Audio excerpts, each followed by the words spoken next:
नमस्कार, मैं कविता उनियाल। आप देख रहे हैं मीडिया टुडे टीवी।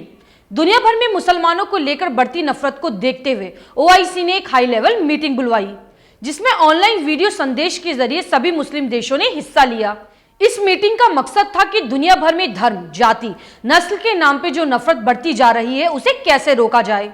तुर्की, ईरान, सऊदी अरब ने इस बैठक में मुसलमानों के प्रति बढ़ रही नफरत के खिलाफ जोरदार आवाज उठाई।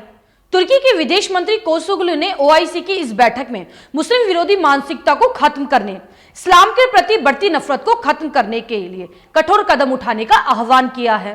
वहीं ईरान के विदेश मंत्री जावेद जरीफ ने पश्चिम देशों में मुसलमानों के खिलाफ बढ़ती नफरत से लड़ने के लिए मुसलमानों से एकजुट होने की अपील की है। साथ ही इस्लाम के खिलाफ बढ़ती नफरत की मानसिकता को मुस्लिम उम्मत के लिए एक चुनौती बताया है। संयुक्त राष्ट्र में सऊदी अरब के दूत अब्दुल्ला अल मौलवी ने कहा कि बदकिस्मती से हर जगह इस्लाम के खिलाफ नफरत फैलती जा रही है और सोशल मीडिया पर अभद्र भाषा के चलते इसे और तेजी मिली है।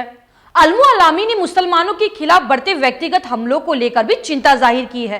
क्या है पूरा मामला, हम आपको विस्तार से बताएंगे। अगर आपको न्यूज अच्छी लगे तो न्यूज को लाइक करें। अगर आप हमारे चैनल पर नए हैं तो हमारे मीडिया टुडे टीवी चैनल को सब्सक्राइब करें और हाँ, बेल आइकॉन को जरूर प्रेस करें ताकि मेरी न्यूज सबसे पहले आप तक पहुंचे। ओआईसी द्वारा आयोजित इस्लामोफोबिया से लड़ने के लिए अंतर्राष्ट्रीय दिवस के मौके पर तुर्की के विदेश मंत्री ने इस ऑनलाइन सम्मेलन में वीडियो संदेश के जरिए भाग लिया। उन्होंने कहा कि इस वक्त पूरी दुनिया में धर्म, जाति, नस्ल के नाम पर नफरत बढ़ रही है और इसी के साथ मुसलमानों के खिलाफ भेदभाव, हमले और अपमान आम बात हो गई है। उन्होंने कहा कि हमें इस्लाम विरोधी, यहूदी विरोधी और ईसाई विरोधी समेत सभी धर्मों के विरोध में हो रहे हमलों के खिलाफ एकजुट खड़ा होना चाहिए। मैं संयुक्त राष्ट्र के सदस्य देशों को हर 15 मार्च को इस्लामोफोबिया से लड़ने के लिए अंतर्राष्ट्रीय दिवस के रूप में मनाने का आह्वान करता हूं। ओआईसी की इस बैठक में ईरान के विदेश मंत्री जावेद जरीफ ने भी अपने विचार रखे।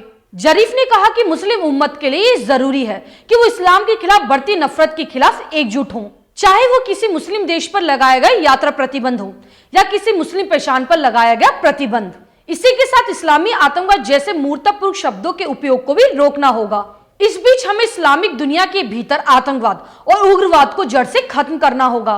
जरीफ ने तुर्की और सऊदी अरब द्वारा इस्लामोफोबिया के खिलाफ उठाई गई आवाज की भी तारीफ की। साथ ही इसे उम्मत के सामने भी एक मुख्य चुनौती बताया। उन्होंने इस्लाम की सच्ची छवि की रक्षा करने के लिए ओआईसी के उद्देश्यों पर भी प्रकाश डाला।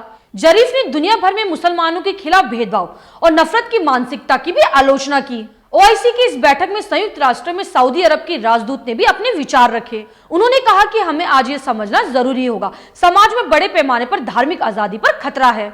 उन्होंने मुसलमानों के प्रति बढ़ते हमलों के बारे में भी गहरी चिंता जाहिर की है। उन्होंने कहा कि किसी व्यक्तिगत व्यवहार के लिए किसी भी धर्म या देश को जिम्मेदार नहीं ठहराना चाहिए। ऐसा करने वाले लोग समाज को खतरे में डालते हैं और चरमपंथी के एजेंडे को पूरा करते हैं। सऊदी अरब दूत ने कहा कि मुसलमानों की छवि को बदनाम करने के लिए मीडिया ने भी अहम भूमिका निभाई है।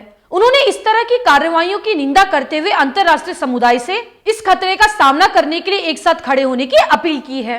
अब मिलेंगे अगली खबर के साथ। आपको मेरी ये न्यूज कैसी लगे मुझे कमेंट करके जरूर बताएं। शुक्रिया।